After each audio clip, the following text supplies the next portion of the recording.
Good morning, students. Today we are going to talk about abruptio. As the definition says, it is a form of antepartum hemorrhage where bleeding occurs due to premature separation of a normally situated placenta. Abruption is also called as accidental hemorrhage or premature separation of placenta or abruptio placenta, and the most common term used is abruptio placentae. Now, in contrast to placenta previa, where the placenta is located in the lower uterine segment or approaching the os or covering the os, in abruptio, the placenta is located in the normal position, that is in the upper uterine segment. But there is premature separation of placenta. Ideally, the placenta should separate after the delivery of baby, that is in third stage of labor. But if the separation is occurring before that, during pregnancy or before the delivery of baby, it is abruptio. Now, there are different varieties of abruptio. Most common is the revealed variety, then we have got the concealed variety and the mixed variety. So in revealed, the blood is trickling down. This is the placenta and this is the spot of separation, so the blood will trickle down. This is revealed variety and this is the most common, means bleeding is occurring inside and it is shown outside, it is being revealed outside. Okay, so whatever process, whatsoever pathology is occurring inside the uterine cavity, inside at the level of placenta, it is trickling down and it is shown. Then we have got the concealed variety. In this, if suppose an episode of separation or hemorrhage has taken place over here, it forms a clot or it remains inside only because of the pressure. Say suppose if the bleeding has occurred in the middle segment, probably because of the boundaries are sealed, that it cannot trickle down, so it will remain inside and the features will be accordingly. So that is concealed variety, in which the pathology is occurring place, the placenta has separated, the pathology of hemorrhage has occurred, but we cannot find it externally through the genital tract, so patient will not have any complaint of bleeding. Third is the mixed variety.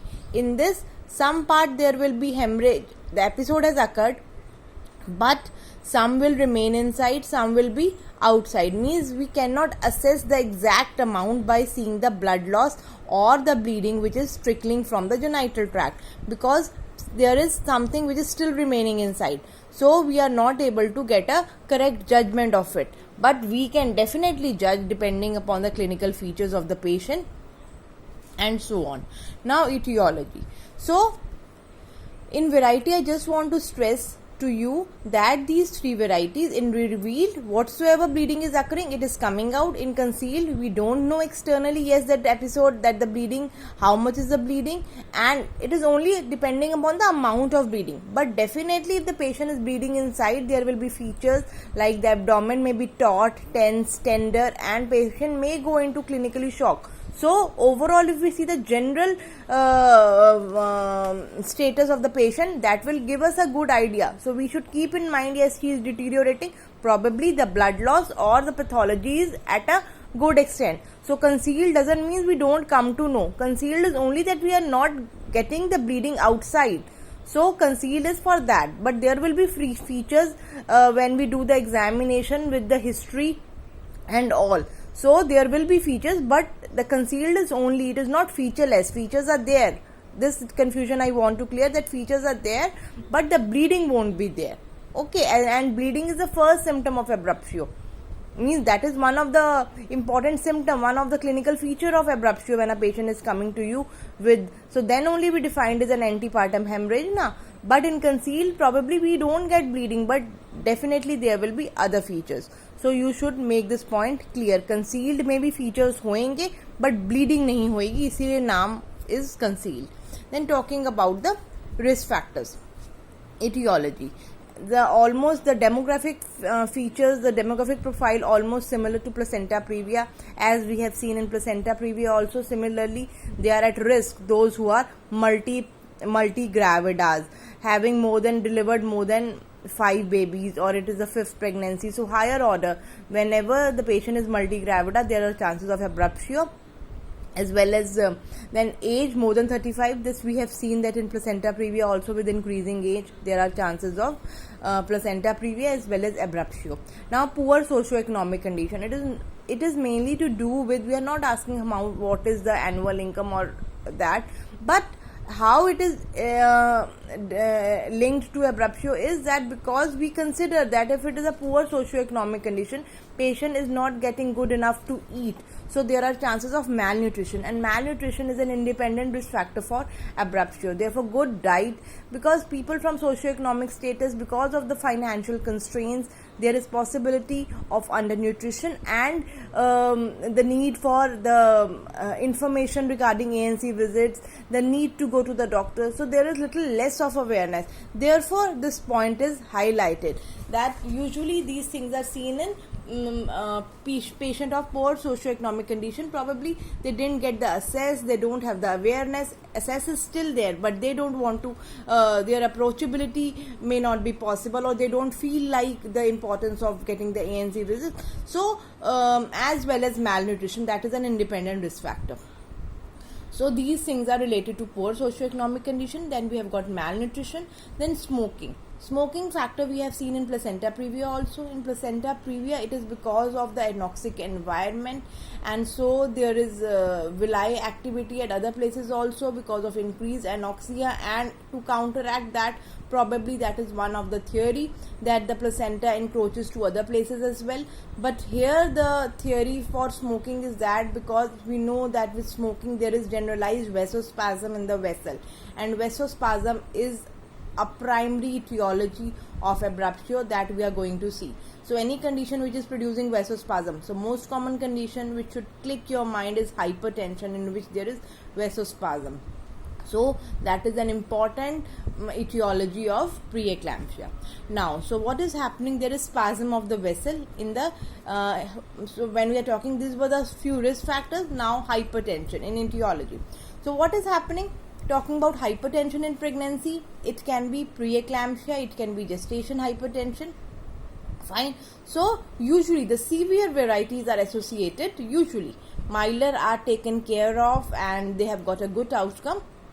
So what is happening in hypertension is there is spasm of the vessel. The vessels are squeezing, there is spasm of the vessel because of hypertension in the uteroplacental bed.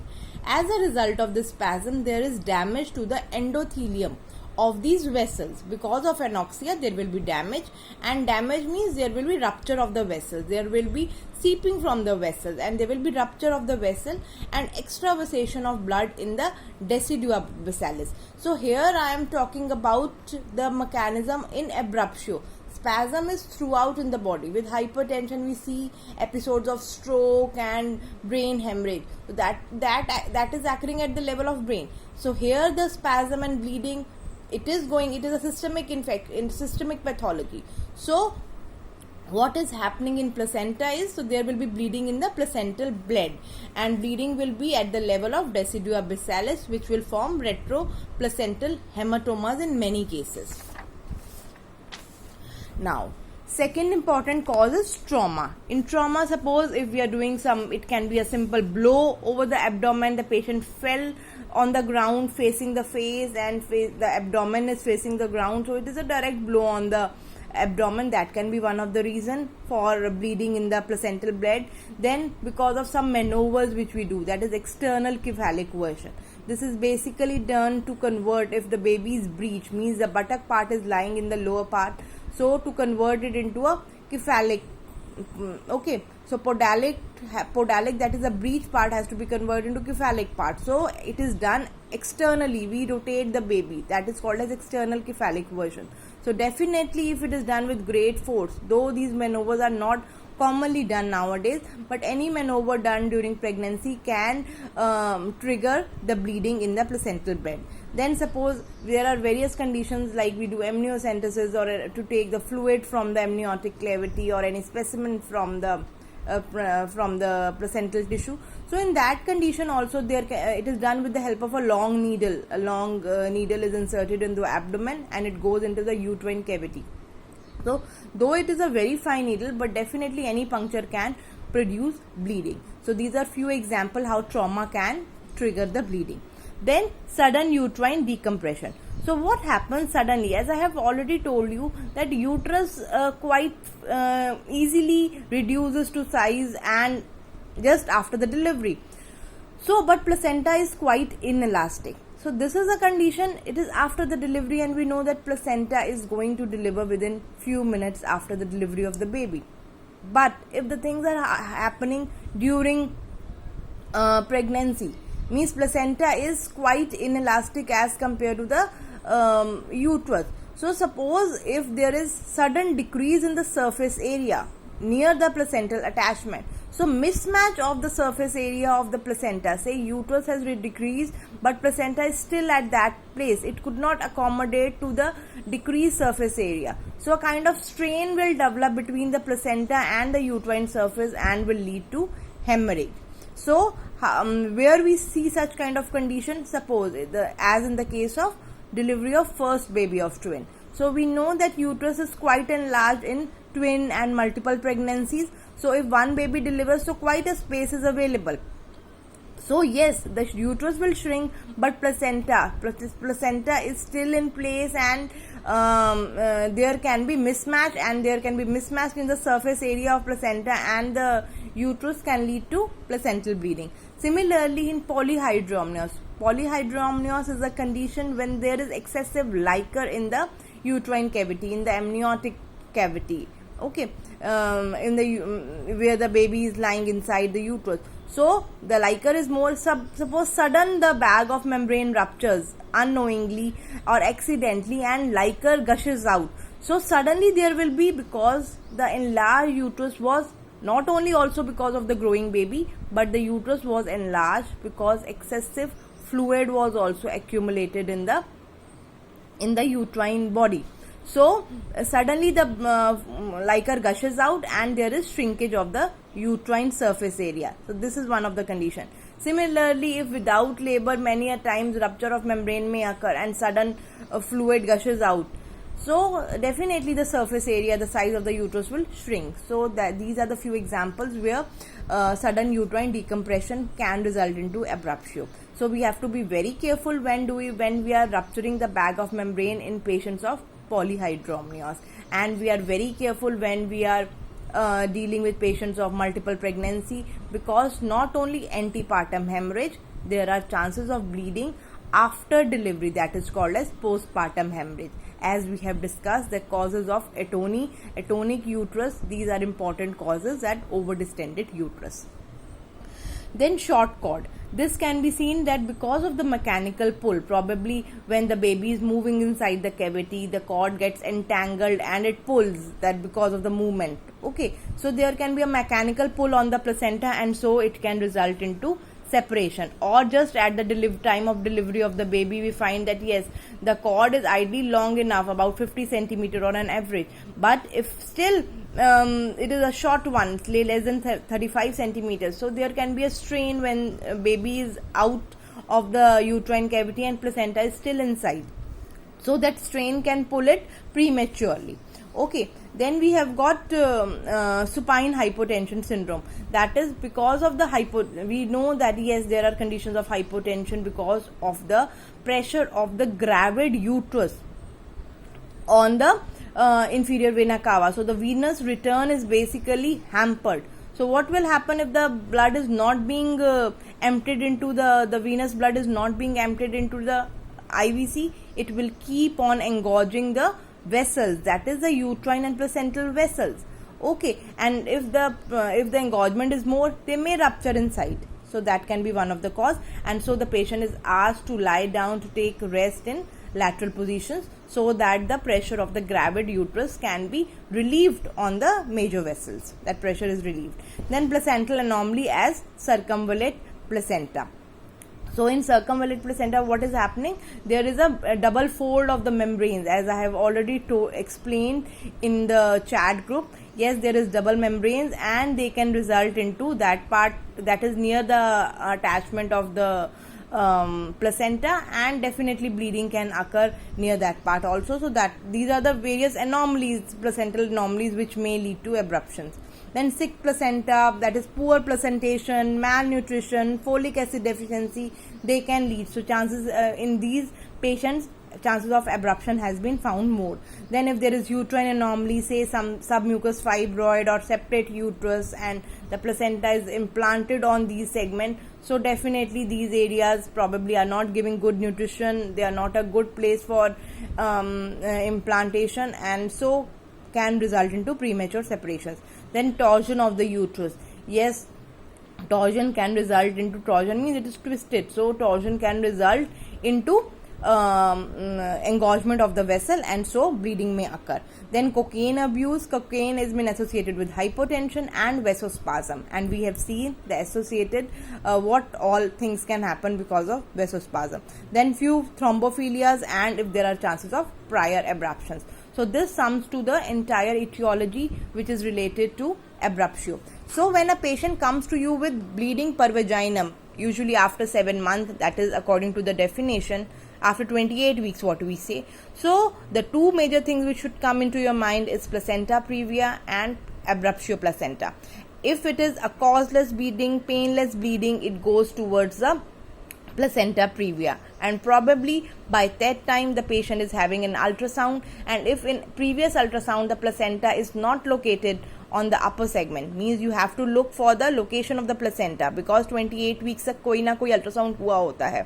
So usually if it is done in a second trimester, so it gives you a fair idea where the placenta is developing, and you can make out the diagnosis, yes it is placenta, you can confirm your diagnosis, yes it is placenta previa or not. And regarding abruptions, the patient will usually have symptoms associated of preeclampsia, etc. So you have to look for them, and it will be a painful bleeding. So these are few characteristic points you can make the diagnosis at the time of history itself. Then talking about the pathogenesis, so what we basically, it is not always, I keep on telling you in every class, if I am talking about hypertension, so definitely all would not lead to have convulsion. Similarly, bleeding is happening, probably most of the placenta previas are more of a ultrasound diagnosis. Patient may not bleed throughout pregnancy, and the pregnancy goes smoothly, and ultimately depending upon the type of placenta previa, she may go to cesarean or a normal delivery. But though in here also, if a patient had an episode of abruptio, it may be a small one which may go unnoticed. So all doesn't lead to mortality and morbidity. There are steps where we can intervene, and maybe the incidents are small. Intensity is not that major. So if the hemorrhage is taking place in decidua basalis, a small hematoma is formed, and what we basically see, because of that hemorrhage, a space is created in between the decidua basalis and the placenta. So that is how, because of the creation, the blood is accumulating between the decidua basalis and the placenta, and a space is created which leads to separation. Many a time this just resolves to form a hematoma, and patient may not come to know about it. At the time of delivery, we find that after the delivery of placenta, there is a clot which is on the maternal side of the placenta. So that probably some episode of abruption has taken place earlier. So it is most of the, it can be seen in the form of, if suppose there is no history of bleeding per vaginum, probably a hematoma is formed, and post delivery we find it as a retroplacental hematoma. But in few cases what can happen, that the space is formed between the basalis and placenta. It can be a revealed hemorrhage, it can be a concealed or a mixed variety, and later on there is degeneration and necrosis. If the bleeding keeps on continuing, that area will not get a good connection. It was getting the nutrition, the blood supply from the uterus itself, from the decidua basalis. Now it is being separated from it. So ultimately, when it will not get blood supply, it will degenerate. There will be necrosis of the decidua, of the placental part, as well as the decidua associated, because now it is not getting the blood supply which was earlier possible from the uterine walls.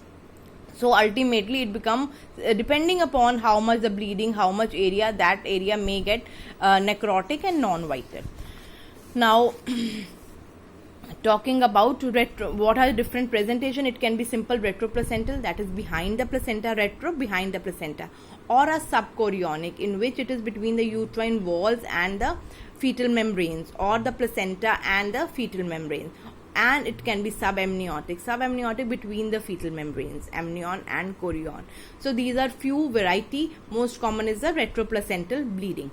Then we have got covaliar uterus. So as the bleeding which is occurring inside in the placental bed, now it can penetrate inside the amniotic cavity and can stain the amniotic fluid. So on doing the rupture of membranes, if the patient is coming to you with a bleeding episode and is labor, so you have to do quickly, you have to rupture the membranes to see whether the liquor is clear or not, because the blood might have seeped into the amniotic cavity as well. Similarly, blood not only going inside, it can go outside also. Outside means the layer of myometrium, and then outside the serosal covering and all. So when it is covering out, if we do a cesarean section and we find that a major episode of and usually this takes place when there is a major episode of bleeding, and blood is seeping outside through the myometrium on the outer surface of the uterus, that is the serosal part. Many a times it may come out into the peritoneal cavity also, or laterally into the broad ligaments, and can present as broad ligament hematoma. But these findings we only find if we do a cesarean or a laparotomy for abruptio cases, that we are not anticipating a normal delivery quickly and we need to stop this process. So we do a cesarean or a laparotomy is done, and we find that the uterus is all stained, or there are patches of hematomas and blood which are, so that status is called as covaliar uterus. Then similarly changes can occur, because as I am telling you that it is a systemic disorder like hypertension. It is a systemic problem. So vasospasm may be occurring place in kidney, liver, etc. So patient may go into acute renal failure, because now vessels are in a spasm condition and already blood is being lost from the placental bed. So the body tries to compensate from other places. So there will be a spasm like condition. So there can be acute renal failure, acute cortical necrosis, acute tubular necrosis. Okay, so that can be a feature. Then in liver also there can be presence of fibrin knots. So different features, different organs also show the features of the pathology. Now clinical classification is depending upon the grade 0, 1, 2 and 3. So in 0 grade, what you basically find is there are not much symptom. You don't find any symptom. Probably there is a small episode and a hematoma has formed, and we don't even come to know. With 1, 2, 3, depending upon the vaginal bleeding. In 1, the vaginal bleeding is less, fetal heart sound is okay, uterus is not, it can be a slightly tense or tender, there are no signs of shock. In 2 and 3, or in 2 the bleeding is moderate kind. In 3 it is severe bleeding with signs of shock. So this is how we clinically classify depending upon how much is the bleeding and how patient is clinically, whether she is stable, whether there are features